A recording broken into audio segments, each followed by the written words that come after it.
السلام عليكم، مرحبا بكم مع زهرة ام سراج. اليوم ان شاء الله غنتقاسم معكم واحد الوصفه.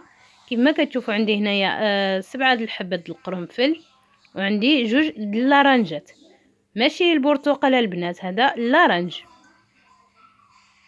صراحه هذه دقه بطله بالنسبه للسعله او اللي عنده الكحه، كل واحد وشنو كيقول له. المهم انا جبت 2 د اللارنجات وعادي ندوز مع الصرم ونعمل فيهم هاد 7 د الحبات د القرنفل ونخليهم يطيبوا مزيان. البنات هادو راه مزيانين بزاف بالنسبه للسعله. انا جربتهم والصراحه والله الا دوزت 3 ايام ما بقاتش فيا السعله. خصكم غير تداوموهم 3 ايام فقط. انا استعملتهم حتى لولادي صغارين والله الا جبروا عليها.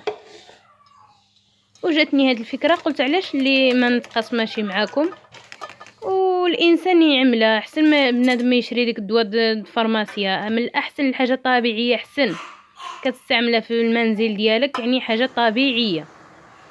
وهذا اللارنج يعني عادي بحالو بحال الليمون بحال البرتقال، يعني ما تخاف حتى من شي حاجه. وهنا عملته على نار يغلي وغنحاول نتخلص من ديك الرغوه ديالو الفوقانيه. وانا هنا خوتي ما نقول لكم لا عملوا لي لايك ولا حتى شي حاجه. انا هاد الوصفه هذه بغيت نتقاسمها معكم لله في سبيل الله، لحقاش دابا في هاد الوقيته هذه العيال صغارين كيمرضوا بالكحه والسعله كيف ما كنقولوا.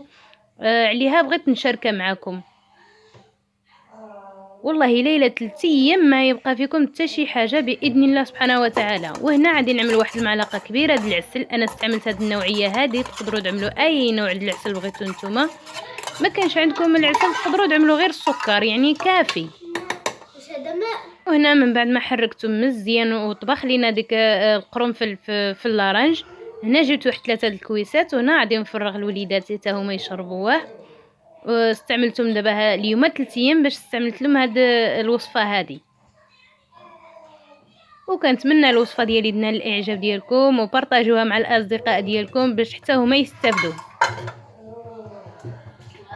وهذه الوصفه مزيانه للعيال صغارين وحتى الكبارين، يعني ما تخافوا حتى من شي حاجه، هذه وصفه طبيعيه.